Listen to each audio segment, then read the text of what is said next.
Pittsburgh, get the hell out of my town. Woo! Just tossed them out? Just tossed them on their ass, like Mike Tomlin will be in 1 week's time. They might have left yesterday on the bus. I think they're long gone. But because I said get out. Yeah, now they're gone. I said now they're gone. Yesterday when they won that game, I gave him the old bleep off and the Ari from Entourage. No.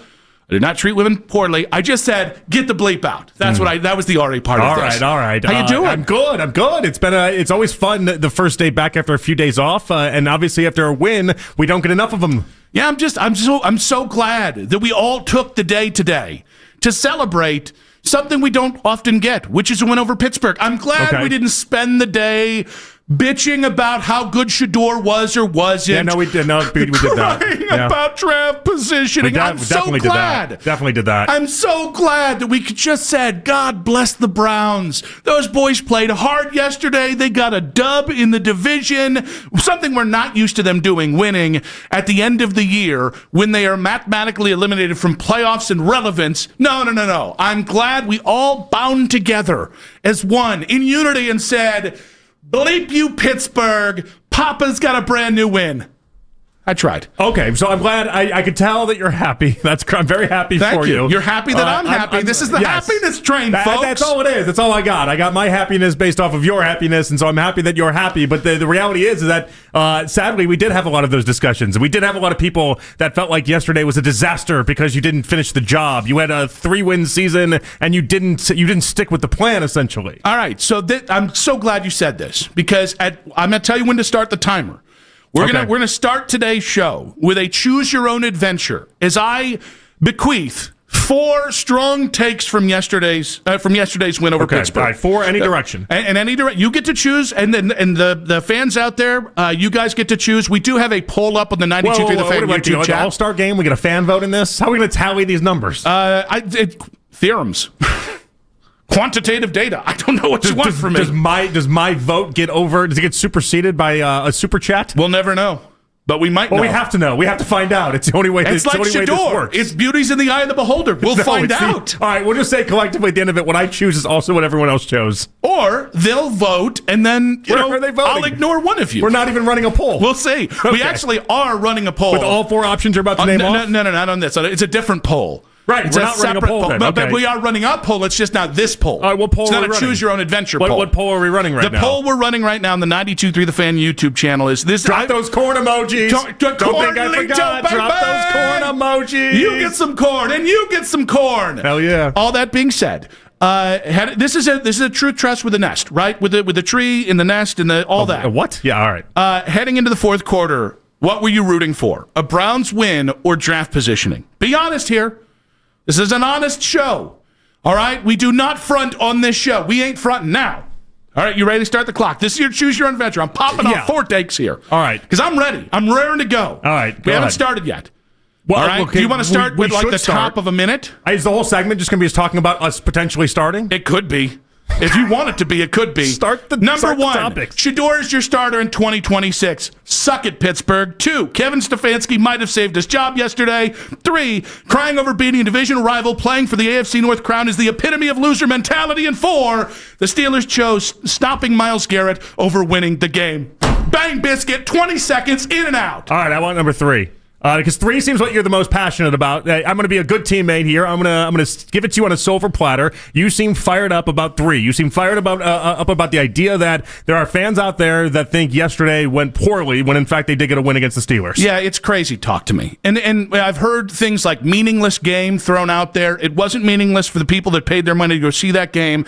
It wasn't meaningless for that team. And if it saves Kevin Stefanski's job or solidifies Shedeur as a starter, in no way can it be a meaningless win. I'm going to let the record show, by the way, that I picked out exactly what those 4 topics were going to be in the pre-show, and we had them all 4 for 4. Yep. You did. Yeah. But with no surprise takes. We're not going to reinvent the wheel in a Week 17 win over the Pittsburgh. I'm not going to start being like, hey, I know you want to talk about draft positioning, but Bajorquez, right? Well, that's what I thought you were doing. I mean, where's the curveball? I thought the curveball was going to happen. Most valuable punter.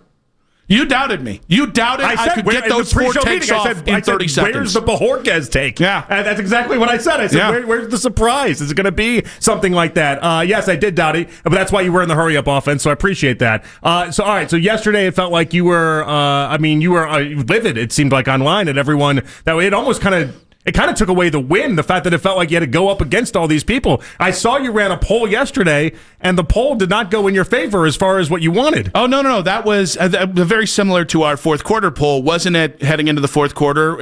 7 minutes to go, are you rooting for Miles' sack record or a win? And Miles' sack record was taking it by, I checked at least, taking it like with a bullet. That's fine. People can have their opinions. People can be wrong. So where's the disconnect here? Where is the disconnect? Well, I always want to find this out when it feels like there's a take that's happening and you're in the minority in this take, but you feel so strongly and you feel so passionately about that. Where's the disconnect, do you feel like, between yourself and what now the majority is feeling? Sports Twitter ruined being a fan. That's what it is. It's a bunch of people wanting to prove how smart they are and not... Maybe enjoying fandom. It is I was right radio, but in tweet form. It's the only thing I can think of. And listen, in fairness, this is 100% because this is a beaten down town. This is what 26 years of losing do, where you sell yourself on hope. And hope is the greatest drug in this town when it comes to next year. Because we've already moved on from this year. Nothing that can happen this year is any good, right? People have written off Shedeur. Improperly, by the way. They've written off Stefanski. We'll see. They've written off any meaning to this year. And so the next thing, you got to huff something, right? You got to live on hope if you don't think your team's very good and you don't believe in the direction of this. So you're not sure Shedeur's the guy. Maybe you've already written him off. You think Stefanski's a jamoke and he hasn't been fired yet. You don't like Andrew Berry. So what can you do? Huff those member berries, right? Get into it. Sniff it. Real good, that idea of Fernando Mendoza or Dante Moore is going to save your ass, regardless of the actual fact of the matter, that yes, a lot of the franchise quarterbacks in the NFL are found in the first round. Getting the number 1 pick does not guarantee a damn thing. Well, and as we saw last year, it doesn't even guarantee in getting the number 2 pick that you're going to even take the pick. Yes. Like, that's the part that I find so interesting. It's like, were we betting on the idea that they would take the quarterback, or are we then going to bet on the idea that they would just do the same trade down that we just saw last year? I mean, I think they would take a quarterback if they got a top 2 pick. I don't know. I would hope they would, but I don't know that they would. But I don't know why 4 months from now supersedes right now. And this year is different. This year is different. You are playing for something. This goes back to the meaningless win thing that I think is disingenuous, and I think is, honestly, it's a lazy narrative. I think if you thought yesterday was a meaningless win, you don't realize there's a head coach coaching for his job. Whether you or I think he should be, or whether you or I think he should have already been fired, as I've fired him 10 times. If Stefanski does get fired, then that part of the equation doesn't really matter. Well, no, but we'll see. That is a we'll see. But Stefanski's coaching for his job, and quite frankly, we have not had a young quarterback, again, not a first-rounder, but a young quarterback playing for the future and playing to prove that he is a part of the future this late in the season, and it actually is a real conversation after 6 games or going into the 6th game. We've not had this scenario almost in the entirety. Like when we've played Luke McCown in Week 17, that dude his ass was grass. He wasn't going to do it. Like Spurgeon Wynn, Week 18, he was never going to do it. This is such a anomalous situation that people just want to fall back on generalities. And guys, I really want to fall back on this. It can't be a meaningless win. It can't be when Shedeur's playing for the future, when Stefanski's playing for his job, when Andrew Berry might be, I don't know, twiddling his fingers and praying that somebody does something really good that makes his draft class look better. Like, they are building to something because Shedeur could be the starter next year. It's not meaningless. And to beat Pittsburgh, I'm not giving up on this. I've not given up on this rivalry. I've not given up what it means, because I'll tell you, when you play spoiler and you got nothing to win other than playing spoiler, that's not great.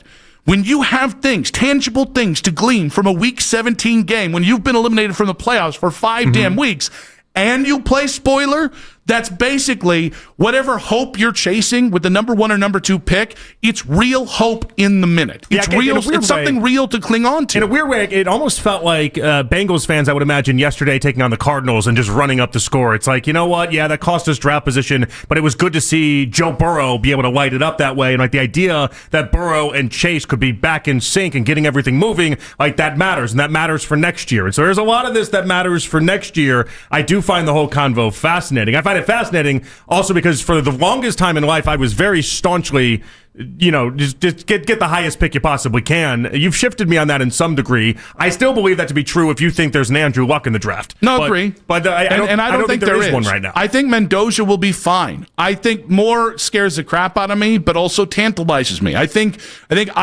Mendoza's maybe Jared Goff. I'm not tanking for Jared Goff.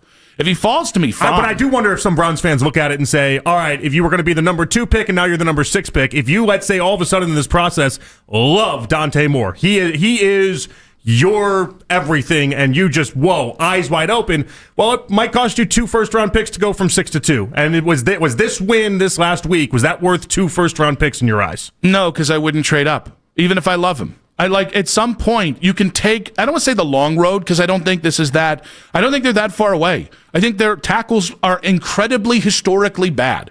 I think they clearly need a real number 1 receiver that won't turn instead of turning out to the sidelines to get a first down when you need it. No, but it feels like you think that this is a 2 or 3 year process, which I don't disagree, by the way. I think a lot of fans are looking out there, and this is why they're upset. They're looking at it as they want to win instantly. They want to start this thing as instant and as fast as you possibly can. And so you try to get to 2 to take your quarterback, and you get this thing going, and that would delay that process. It basically. They could be good next year, guys.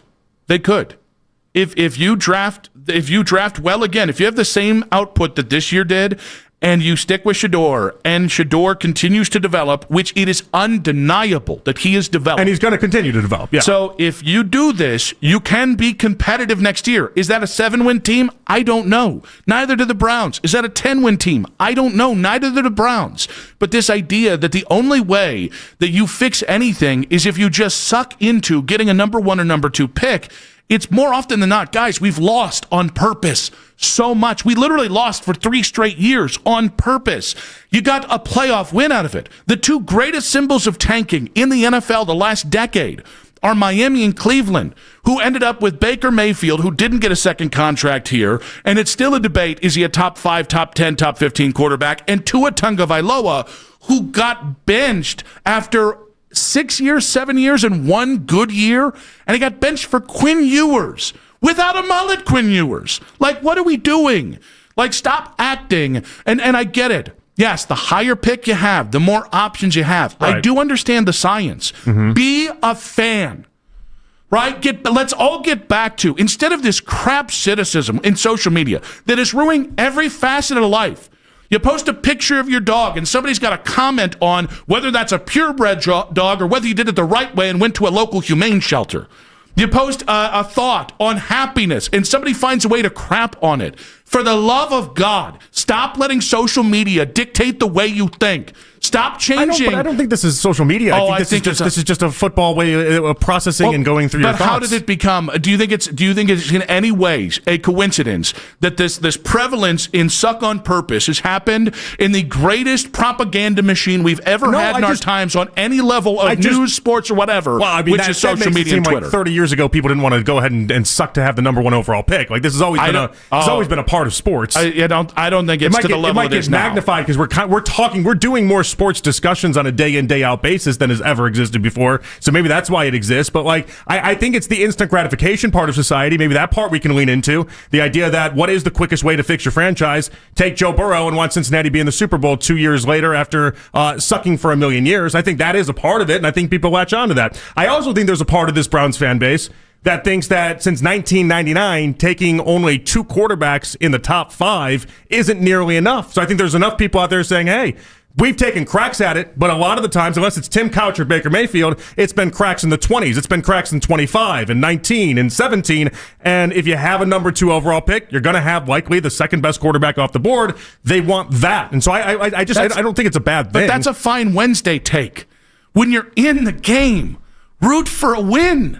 Especially, again, if this wasn't beating Tennessee or losing to Tennessee, which in the end I ended up being pretty ambivalent about. By the way, I think that did prevail. It prevailed for myself, but again, this is that part of where we also stay on instant gratification. It's does that really help you out 5 months from now? For yourself, it might. But there's a whole stockload of people out there that think to themselves, that was like ice cream is all that was. That felt good in the moment. That did nothing for me from a dietary standpoint or feeding me standpoint. That felt good in the moment. Don't make me fight you on ice cream too, because I'll do that as well. No, like here's the thing, guys. Again, if yesterday was part of Shedeur becoming a long-term play at quarterback, where you have stability at quarterback in lieu of being able to take a number 1 or 2 pick this year on the quarterback position, that is some semblance of a win.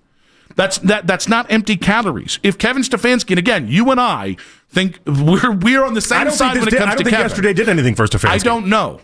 And I think it might have. And we can get into that in the next segment. But if the Browns' intention was we need to see something to keep Kevin because that's what they think is best, and that affords you stability, then that has real repercussions, even if you and I think Stefanski is a bit of a magoo as a head coach. Wouldn't this get people more angry? Like if you told me the end result of yesterday's win is Stefanski stays for next year, I would have been rooting harder for a loss yesterday. Yeah, but the point is... I would have been screaming at the top of my lungs. Aaron Rodgers, stop throwing towards Denzel Ward, you idiot! But this is different. This is different between you and me thinking what's right for the Browns and what they want to do. Because I can't tell you if they keep Shedeur and Stefanski, it's not going to work out.